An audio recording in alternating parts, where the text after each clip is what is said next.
Some things are too simple to understand. And by the same token, they're too simple to explain. If we can't understand it, then it can't be explained. And this is contrary to the prevailing feeling that we have that things have to be very complicated, and that when they are very complicated and can be explained, albeit in a complicated way, that means they must be true or they must be real. But that isn't at all the case. That's just a trick to get us lost in the complications of thought.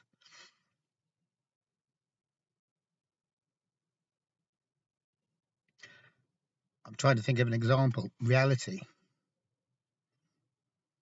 I'm not saying reality is simplistic.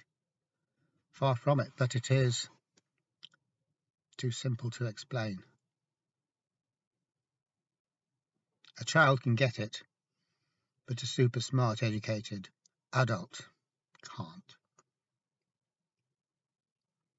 A child can get it because there's nothing to get in an intellectual way, of course.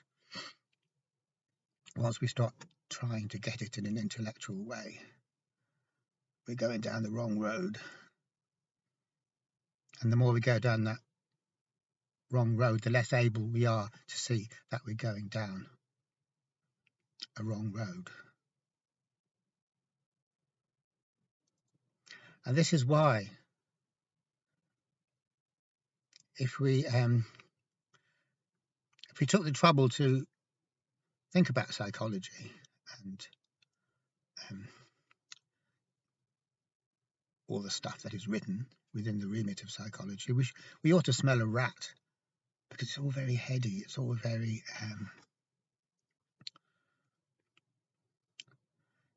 cluttered with concepts and constructs. It's rotten with them. And if you happen to be a professor of psychology and you try and explain to a small child, or you try to explain to anyone, whatever you're explaining, it's nothing to do with who we are. It's got nothing to do with the psyche at all.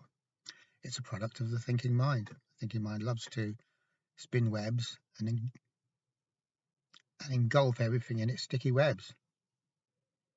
That's why it's good to not let the thinking mind have free run, because we end up, everything is a giant spider's web and we're stuck somewhere in that giant spider's web.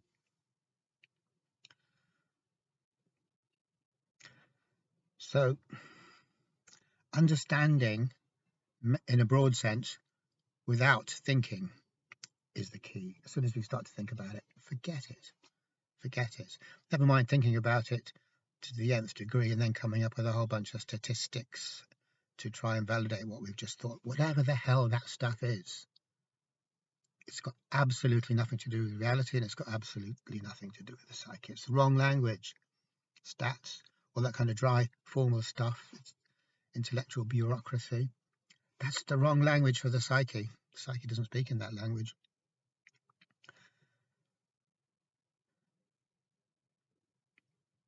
As we know, the psyche speaks in a much more direct way. Speaks myths, fairy tales, dreams. Things that aren't intellectual.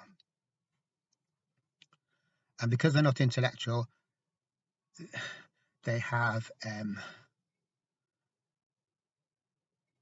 the power to move us, to fill us with wonder. So to go back to the idea of a child again, we can say that when we're children, we live in a world of wonder, assuming that we haven't been abused, or assuming that the adults in our life haven't crushed it out of us, because they're waiting in the wings to do that, of course. Now, assuming that hasn't happened, which does happen, unfortunately, then we live in a world of wonder. Become an adult, become a grown-up, no more world of wonder. And if we're not living in the world of wonder, what is the point of living? So if there was a psychology, if there was a discipline of psychology, or if there was some kind of proper psychotherapy, it would be to take us back to that childlike wonder. So in other words, its function would be to get us out of the mess we're in, the mess of thinking about everything too much, and the mess of getting caught up in our own thoughts, our own theories, our own dreadful, terrible, rotten, dire beliefs. There's nothing worse than a belief. The belief is the manacles around your wrist. It's the ball and chain we drag around with us. Who the God's name wants a belief? Is there any wonder in a belief? No. There might be security in it. But at the same time, there's security in it. There's trappedness in it. So what helps is a kind of very simple way of talking about things, but not so as to explain it, or not in the hope that someone will rationally understand it, but some kind of essence of psychology can be communicated in an indirect way, in a non-explaining kind of way. And this is what all the wisdom traditions always do. They almost always go into this thing. They tell stories, simple little stories. The greatest teachers always tell little stories. And we could just listen to the story and really enjoy it. Or we can listen to the story and it can actually get to us in some way and make us look at things differently. Or poetry, perhaps. Little poetic little snippets, rather than huge, long poems, I'd say. But for me, anyway, I'd get fed up reading a long poem, but 3 or 4 lines I can manage. Anyway, to get back to the topic, which I haven't introduced yet or said anything about yet, but the topic is this business of life being a trap, a super duper trap, a trap to end all traps, the ultimate trap, a trap that traps us without us realizing we're being trapped and keeps us trapped without us ever having the faintest notion that we are trapped.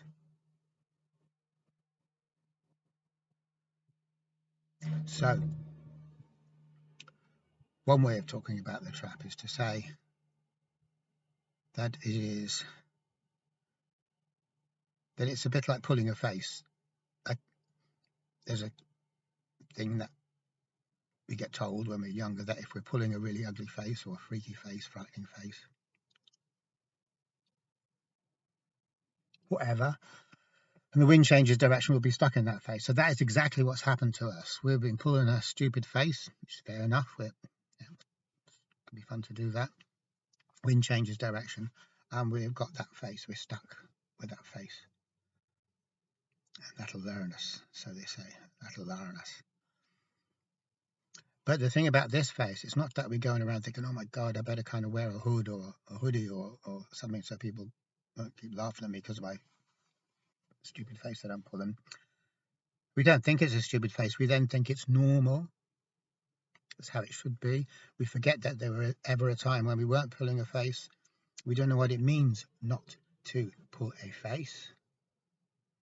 And we take against anyone else who isn't pulling the same, not just a face, but exactly the same stupid face. And that's a simple little kind of way of explaining things, but it also is what human life is all about. So if you wanted to know what human life was all about, what we human beings do, what do we do? What's our thing? What's our thing that we humans do? Well, that is it. That's nailed it. That is exactly it. And there's nothing else to it. If you understand that, you understand everything. So we're pulling this really dumb, stupid face, which might have been fun, or a bit of a laugh to do in the first place, but then we're stuck in it. We think it's great, and we are really nasty and oppressive and rotten to anyone we catch who isn't pulling the same face that we are. And when we have kids, we train them to pull the same stupid face. And we really try. If there's anything we do hard in life, it's to get our kids to be as stupid as us in that respect, as dumb as us. We nail them down, we stop them being kids, and we turn them into duplicates of us. And as we know, there's nothing more horrific than that when we see it, to become a clone or duplicate of one's parents who are clones or duplicates of their own parents, etc., etc., etc.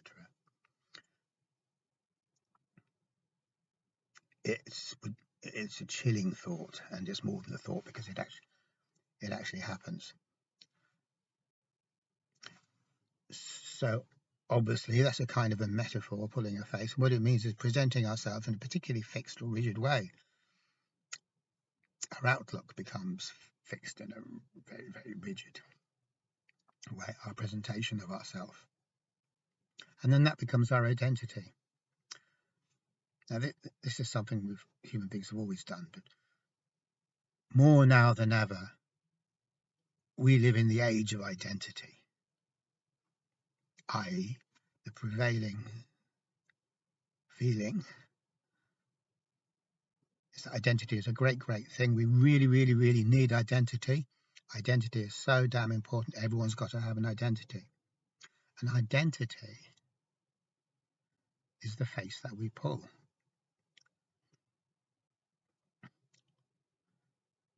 It's a static thing. Identity is not us, it's a face that we pull. But once we pull that face, we're trapped in identity. And we'll fight very, very hard if anyone insults that identity, and we'll be offended. As has often been noted these days, we also live in the age of taking offence. Everyone loves to take offence.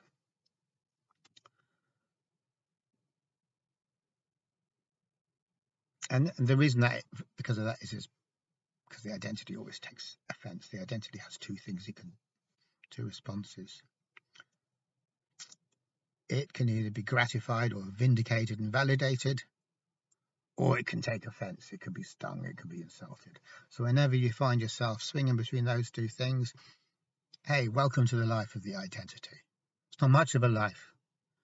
It's pure stupid to go around being validated and vindicated and gratified when you're being flattered. And it is flattery because there's no such thing as genuine validation of the identity, because there is no identity, so there can't be any real thing, such a real thing as the validation. So it's flattery. You figure out what someone wants to hear and you tell them. So it's either the flattery or it's the insulting. And the insulting isn't a real thing either, because we aren't the identity. So how could we be insulted? And yet we all go around, more so than ever, probably these days, being validated or being offended. And that's the life. That's life. What a life that is. Two stupid things: being validated, being offended. So we really are making dicks of ourselves in a big, big way. And that's important to understand, because this is a life no one ever questions. These are the values no one ever questions. So then the question is, if the identity, the posture, the pose, the attitude, the deliberate presentation of whatever it is, we say we want to carry ourselves off as being, isn't who we are. Who are we really? And obviously, if we're talking about mental health means to your own self be true. No good being true to a phony idea of yourself that you don't realize is being phony, because that isn't mental health. That's what we have in this culture of ours. Game playing that refuses to admit there's any game playing going on, which is it's a fundamental screw up for everyone in that. As Ronnie Lang said, it's a kind of a, as Ronnie Lang said, it's the kind of a thing that we do to our kids. We're bamboozling them. We're gaslighting them. We're playing a game, but we're saying, I'm not playing a game, but I am playing a game, but I'm not playing a game. And that's the kind of double message. deeply confusing double message that we send the whole time, all the time. So that is very mental health. It's very non-mental health inducing. There's no mental health in it at all because it's a scurrilous lie. It's a lot simpler just to talk about lies and truth, really, isn't it? Mental health is on the truth side of things. Mental health is about lies. When you see a lie, it's fine. There's nothing wrong with the lie that you can see to be a lie. Nothing wrong at all. It's fine. It's an honest lie. Honest lies are good. They're good for us.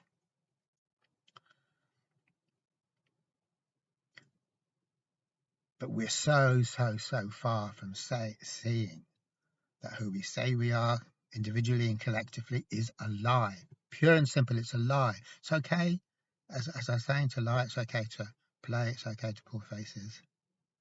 But to be so incredibly stubborn at admitting that's what we're doing, that's where the bad news starts. That's where the suffering really originates from that hiding, which we're refusing to admit that we're doing. We're hiding, and we're hiding out also from admitting that we're hiding. What sort of a place that puts us in? Hiding from our own hiding from everything, and then making a virtue of it and punishing anyone who doesn't have the same style of lying or hiding that we do. But to cut from talking about that, we could cut to cosmology or cut to physics, just to find another way of making this a little bit clearer. And we could say that the most essential way of looking at cosmology, most essential, very, very, very simple, very, very essential, is to say, if we had a piece of white paper and we drew a circle on it and say, okay, that circle is reality. It's everything. It's the whole shebang, the whole thing. We don't have to say anything about it. It's just everything. If we started talking about it, we'd talk about it forever. And even that would be to miss the point, because it's not something we just kind of waffle on about. So the key thing about it is that this state of everything isn't a stated. It's not a stated state. It's not an emphasized state or a positive state. It's like as if the universe hasn't made up its mind what it is yet, or what it's going to be. It hasn't made up its mind what face it's going to pull, or even if it's going to pull a face. Maybe it won't pull a face. So for the universe not pulling a face, it means that it doesn't decide on any particular way that it's going to be. So it isn't any way in particular, but rather it's always at the same time. All possibilities are there in a latent state. None of them have been emphasized. And emphasizing one possibility always means repressing all other possibilities. So that the world we know is a world in which, this is further down the line after the universe has made up its mind and decided, and is now presenting itself in a particular positive way. So we live in a world where everything is emphasized, and all the other possibilities, we don't know about them, or we don't know that we don't know about them, and we can't know that we don't know about them. That's entropy. It's information that we don't have any information about. So it's like a skeleton world. It's such a narrow version of the universal set of the totality of reality. That it is nothing. It's like a skeleton. It is a skeleton. There's no flesh on it. It's bare bones. And that's the only world we know. It's an impoverished world. And that's okay, because it's natural for the universe to present itself in decomplexified ways. But what is funny is the way we camp out in a version, a decomplexified black and white, literal and non-subtle version of the world, and we say this is the only version there is, and our identity also partakes, our sense of ourselves partakes in that skeletal version of reality. So there we are, we're living in the impoverished world. And as Jesus says in the Gospel of Thomas, it's not just that you're impoverished, but that you are the impoverishment. You actually are that impoverishment. So that's our state. We're shadow beings, shadows on the wall, shadows in the cave, etc., etc. So that's a pretty neat, pretty hard-hitting kind of thing out of the Gospel of Thomas. I don't know of any other saying of Jesus in any other gospel that hits quite as hard as that. And so it's not surprising that that particular gospel was removed from the canon of gospels and ignored for thousands of years. That's no surprise at all. It's no surprise because we human beings don't like the truth. We have a massive aversion to the truth. Massive, massive, massive. We are fearers of the truth, not explorers of the truth. This is what defines everything about us, is our fear of the truth and our ongoing struggle to deny the truth, cover up the truth, etc., etc. This is our modality. And why should we be like this? Because a particular emphasized version, decomplexified version of reality only gets to stand out as being real by denying everything else. So once we identify ourselves with that decomplexified version of reality, this very skeletal version of reality, then we're in jeopardy. We're insecure because we have identified ourselves with something that can only be real if we fight against reality, basically. So we're in trouble. And we're in trouble because no matter how much we fight, how hard we fight, we're still in the same position. We're still in the same position fighting a battle, fighting a war that can't ever be won.